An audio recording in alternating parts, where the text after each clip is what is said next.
Hello, have you ever wondered how people do social media management? Now, this is a question that I'm going to address in this video. If we haven't met before, my name is Beatrice Yakubu, the founder of Simply Family Business, where we help you and your child to start and grow a business that you can have the opportunity of working and having the time together. Now, in terms of that, I have done that with my children, and of course, I'm on a mission to help you as a parent to be able to do the same so that you get to live the life that you desire and deserve, and also the opportunity of you really having an influence in your children's life rather than leaving it to chance or leaving it to a divide, sharing that with other authorities, I would say. Now, in terms of today's video, I'm going to talk about three things that or why or how you can start a social media business. So number one would be you having the basic skills and how you can get the basic skills. Number two would be getting your child involved. And then number three would be getting external support. Number one, getting the basic skills. Now, in terms of basic skills, I would say that pretty many of us have the basic skills of how social media kind of work. And it is because social media is a platform that, undoubtedly everyone is on these platforms. Not a lot of people actually spend a meaningful time. Um, and I mean the meaningful meaning doing something productive. People spend lots of time on social media, but doing a productive thing, that is what I'm meaning in this instance.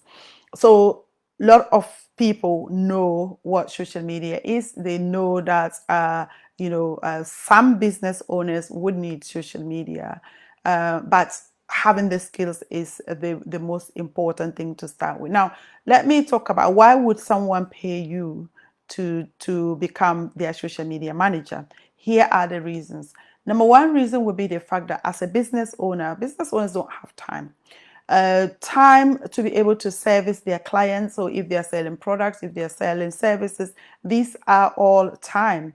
And time is a precious commodity when it comes to running a business. And for that reason, uh, they would pay somebody to so that they can buy their time back. That's number one. Number two is the fact that they absolutely believe in social media, the power of social media to get their word out there to the public, to get people to know about them.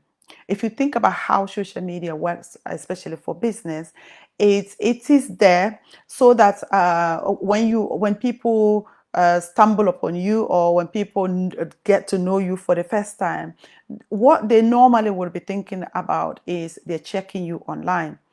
If they see you, hear you on radio, if they see you on TV, wherever they find you, like I did with Caroline, they want to check you up on social media because that's where they get to know a bit more about you. Because as for social media, it is a place where everybody posts everything. But for people who are serious about, building a community, if somebody come on your social media, they will quickly find out what you are about and what you do and how you can help them. So for that reason, business owners are aware of this and they know that potentially they could get clients upon clients if they use social media effectively. But here's the thing, they don't have the time and they don't have the skills. And that is where you come in because you would be able to build your skills and then, use your time to service or to promote their businesses online so that they then pay you for that. The other thing is, in terms of you becoming a social media manager, is the fact that you are not going to be doing all the work yourself. And then, of course, that is what I will come to in a bit. But what are the basic skills that you need to have?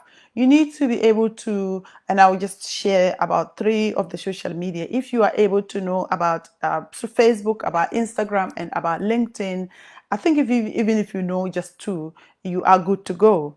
In terms of how to promote that for business owners, you're good to go.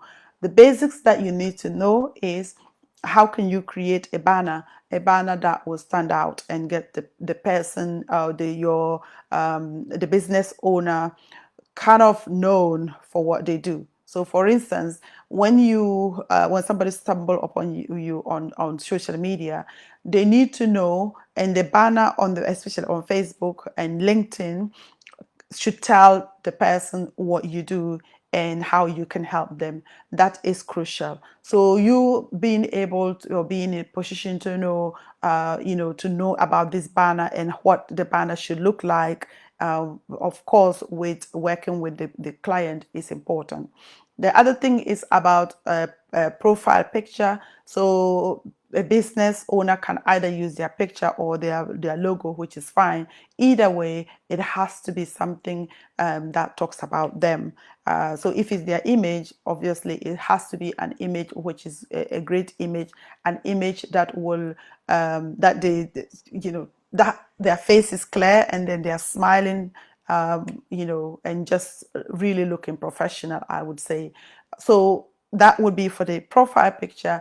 And if it's their logo, of course, it has to be a nice logo uploaded.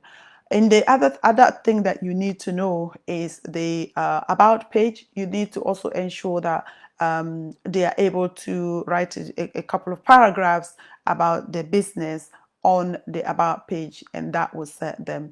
I mean, there's a few more to go, but of course, for the sake of time, I will leave it at that in terms of the skills that you need to know to be able to start your social media management. How would you know these skills? Now, like I mentioned, for many people, they know about business, they know that social media is important, and they know also the basics of social media for, friendship, like posting for your friends. That's about it. A lot of people actually don't know about social media for business, and it's shocking sometimes, even now, when I'm talking to people and they say, what does that mean? It's really interesting, especially if they're not in business, they don't know about these things. But the point is also that because you know how to post things and how to comment on people posts, that's about it that you need to know. Or the other thing that you need to know is about a bit more about, if it's a business, how do you then tailor that information into a bit more formal language, so to speak, and just narrow yourself to what the business owner wants. So that's the skills that you need. And then the next thing is to get your child involved. So point two is to get your child involved. And in fact, I would say that these points should go together, because when you are learning these things, you need to get your child involved as soon as possible. And why is that important? It's because when you get your child involved, number one, you are empowering them in so many ways, because we know that our children have more time than us, because when they go to school and they come home, time is theirs. Once they've done their homework, what else do they have to do other than be on gadgets? So when you get them involved, you are literally helping them to use this time to learn a skill that will serve them. Did you know that currently the government scheme for unemployed young people, young people are actually getting a lot of money from this scheme as a result of if they have a little bit knowledge of social media and how to help clients. And this is a scheme that your child could get involved in if they were 18, of course, provided they are not in uni. But nonetheless, at this point, you want to get them to build a different skill. So in terms of skills, it's good to have different skills, right? But not only that, they could grow up and be interested in this, and that could set them up as business owners, rather than them waiting to go to university and come back home with massive debt and no job to go to. So getting your child involved in learning the skills is pinnacle. So that's that.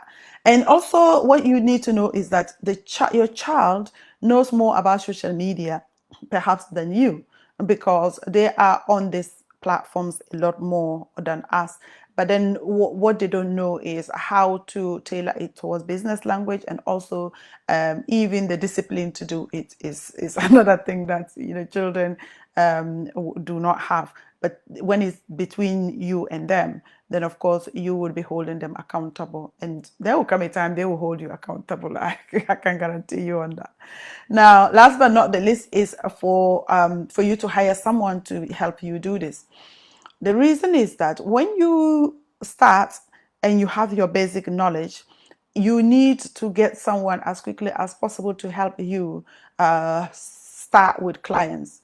Because when you don't do that, it means that you are going to be stuck with servicing clients, and then that means that you cannot go out there and get more clients. Because when you get a client, you need to provide them with the service. So yours is going to be like the middleman, like Uber does, and also Amazon and Airbnb. Not so Uber doesn't have cars, Amazon doesn't have its own product, Airbnb doesn't have accommodation by themselves, but they are the middleman pointing the customer to the service owner, and that is how your social media business will work, because you have the basic knowledge.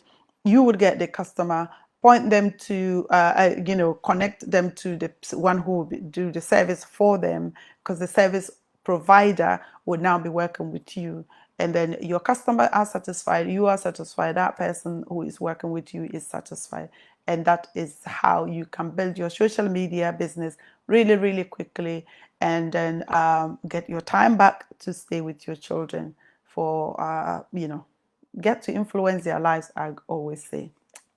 Thank you so much for listening to this video, and I'll just recap quickly. The fact that you need to get your basics right, you need to get your child involved, and then also to outsource this as quickly as possible. If you like this video, give it a thumbs up, share it, and last but not the least, subscribe to my channel. Thank you so much for watching. Take care.